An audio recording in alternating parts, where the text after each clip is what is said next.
महाराष्ट्र के मंत्री नवाब मलिक की मुश्किलें बढ़ने वाली हैं और ये मुश्किलें बढ़ेंगी अब उनके परिवार की संपत्ति कुर्क होने के बाद एनआईए ने चार्जशीट दाखिल कर दी है। और अब चार्जशीट दाखिल करने का मतलब है कि उनके ऊपर आरोप तय होंगे और अब सजा मुकर्रर होगी कोर्ट के द्वारा।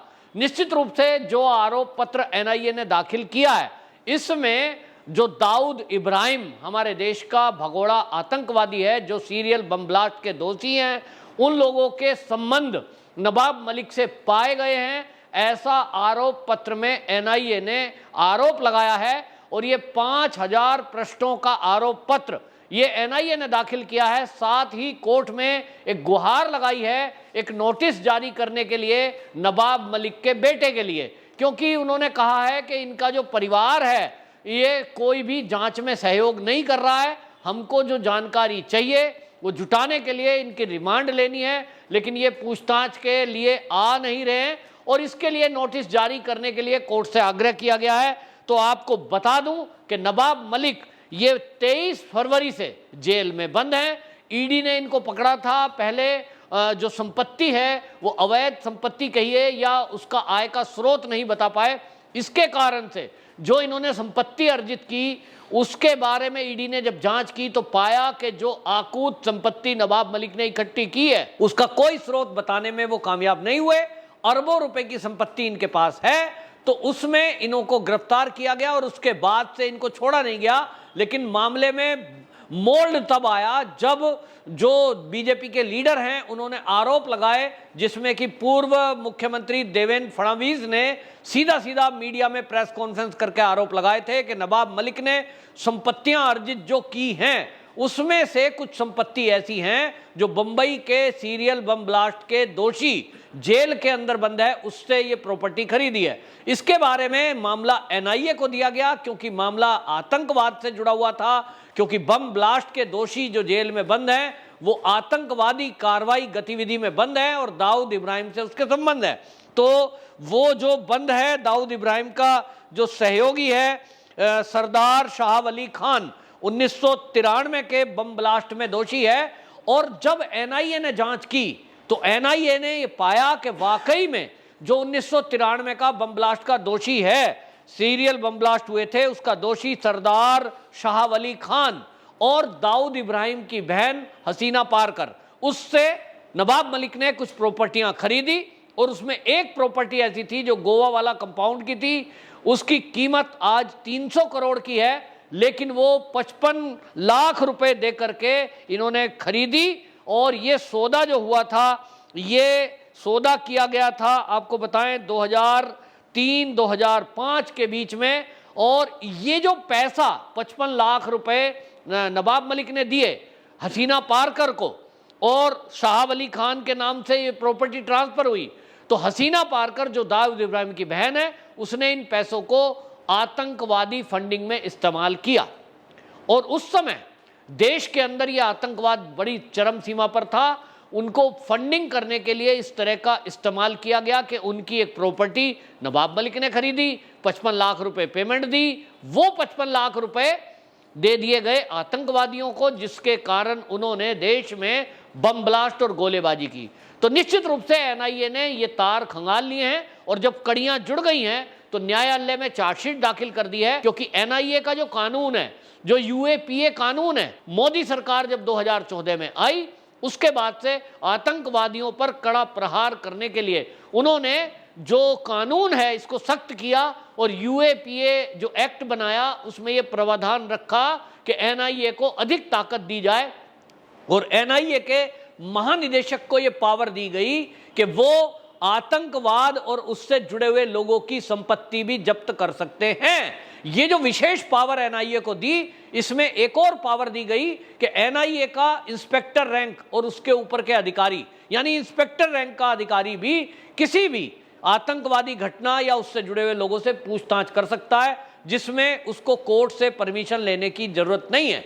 अब ये जो अधिकार एनआईए को मिले, इसी के चलते एक मंत्री जो कि महाराष्ट्र सरकार में मंत्री है उससे पूछताछ हुई और आज की डेट में वो जेल के अंदर बंद है। हालांकि ईडी ने बंद किया था, लेकिन अब ये माना जा रहा है कि जो एनआईए की जांच रिपोर्ट शामिल हुई है, इसमें अब कोर्ट चार्जशीट दाखिल हो चुकी है। कोर्ट को केवल अब इस मामले में फैसला सुनाना है, और अब फैसला सुनाने के पहले तथ्यों की जांच होगी। जो भी एनआईए ने सबूत पेश किए हैं, दस्तावेज पेश किए हैं, उसको वेरीफाई किया जाएगा। वेरिफिकेशन के बाद मोहर लगेगी सजा पर। और अभी नंबर आना है इनके परिवार के और लोगों का, नवाब मलिक के बेटे, और इसमें जो बेटे हैं इनके, एक है आमिर मलिक, एक है फराज मलिक। इनसे भी एनआईए पूछताछ करेगी निश्चित रूप से, क्योंकि संपत्ति इनके भी नाम है, इनकी पत्नी का भी नाम है। यानी एक तरह से मैं कहूं तो नवाब मलिक की पत्नी भी जेल में जानी है और दोनों बेटे भी जेल में जा सकते हैं, ऐसा कानून के जानकारों का कहना है। क्योंकि आपको बताऊं, हुआ यह है कि बहुत सारी प्रॉपर्टी आतंकवादी से संबंध रखने वाले लोगों से नवाब मलिक ने जो खरीदी है, वो एक कंपनी के जरिए खरीदी, और उस कंपनी में जो हिस्सेदार हैं, उसके जो पार्टनर हैं, वो इनके बेटे भी हैं और नवाब मलिक की पत्नी भी है। तो निश्चित रूप से उनके भी सिग्नेचर हुए हैं और खरीद फरोख्त में उनका भी हिस्सेदारी है। तो निश्चित रूप से जो जो भी पार्टनर हैं, सब इसी कानून में बंद होंगे, यूएपीए कानून लगेगा। और आपको बता दूं, इसके पहले नवाब मलिक की सारी संपत्ति जब्त हो चुकी है। इसी कानून के लगने के कारण एनआईए की शक्ति एनआईए ने इस्तेमाल की और नवाब मलिक की प्रॉपर्टी जब्त की है। और ये आपको बताऊं, गोवा वाला कंपाउंड, एक कमर्शियल कंपाउंड, 147 एकड़ जमीन जो भूमि खेती योग्य थी वो जब्त की गई है। कुर्ला के 2 फ्लैट हैं, उनको जब्त किया गया है। बांद्रा के ऐसे 2 मकान जिसमें नवाब मलिक के बेटे रहते थे, उनको जब्त किया गया है। वो 2 फ्लैट इनके जब्त हुए हैं। यानी जो प्रॉपर्टी इनकी टोटल थी, अब वो सारी जब्त हो चुकी है। अभी कुछ कार्रवाई बाकी है। बेटों का जैसे मैंने नाम लिया, बेटों के नाम कुछ प्रॉपर्टी है, कुछ पत्नी के नाम प्रॉपर्टी है, वो जब्त होनी बाकी है। एनआईए अभी उस केस में कोर्ट के द्वारा आदेश करा रही है कि वो भी आएं और उनके खिलाफ भी आरोप पत्र दाखिल हों। निश्चित रूप से पूरा परिवार, जो नवाब मलिक आए दिन प्रेस कॉन्फ्रेंस करके जिस तरह से नशाखोरों के साथ खड़ा हो रहा था, जिस तरह से नवाब मलिक आए दिन एनसीबी के समीर वानखेड़े के खिलाफ एक के बाद एक सबूत की बात कर रहे थे, उनकी जाति और उनके बातें, उनके सर्टिफिकेट पे सवाल उठा रहे थे और दावा कर रहे थे ये तो जेल जाएगा ही। तो हुआ ये कि खुद नवाब मलिक आज जेल में है और सवालों के घेरे में है, आरोप पत्र दाखिल हुए हैं और अब वो जिंदगी भर जेल से छूटने नहीं है। संपत्ति उनकी जब्त हो चुकी है। तो निश्चित रूप से ये पता लगा है कि आज पता लग गया कि नवाब मलिक आखिरकार क्यों इतना बौखला रहे थे जब एनसीबी कार्रवाई कर रही थी नशाखोरों के विरुद्ध। कहीं ना कहीं तार लिंक हैं, क्योंकि दाऊद इब्राहिम देश के बाहर बैठा है, वो वहां से नशे का सामान भेजता है।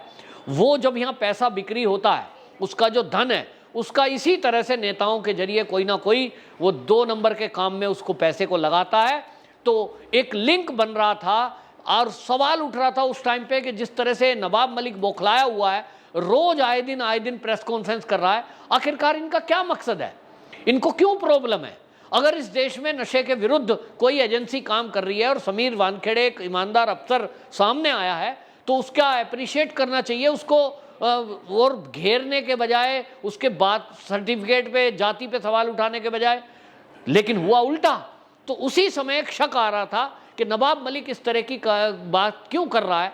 तो समझ में ये आ रहा था कि कहीं ना कहीं संबंध है। तो आज वो संबंध सिद्ध होते दिख रहे हैं। हालांकि अभी कोर्ट को फैसला सुनाना है। जो परिवार के लोग हैं उनको ऊपर जो एनआईए की शिकंजा कस रहा है, वो इसलिए क्योंकि इन्होंने जो नवाब मलिक की जो कंपनी है, सॉलिड इन्वेस्टमेंट प्राइवेट लिमिटेड और मलिक इंफ्रास्ट्रक्चर, ये 2 कंपनियां हैं। इसमें जो हिस्सेदार हैं नवाब मलिक के बेटे और इनकी पत्नी है, और इनके जरिए भी कुछ प्रॉपर्टी खरीदी गई। और जो प्रॉपर्टी खरीदी गई वो आतंकवादियों से संबंध रखने वाले, आतंक से संबंध रखने वालों की थी, और इसीलिए इनकी संपत्ति वो कुर्क की गई है। और अब इनके बेटे और पत्नी का नंबर आने वाला है, जिसके लिए कोर्ट से आदेश मांगा जा रहा है। निश्चित रूप से ये उद्धव ठाकरे सरकार के लिए भी एक झटका है कि उनकी सरकार में इस तरह के लोगों को मंत्री बनाया गया जिनके संबंध आतंकवादियों से, जिनके संबंध सीरियल बम ब्लास्ट के दोषियों से, और किस तरह की जमीन की खरीद फरोख्त हुई।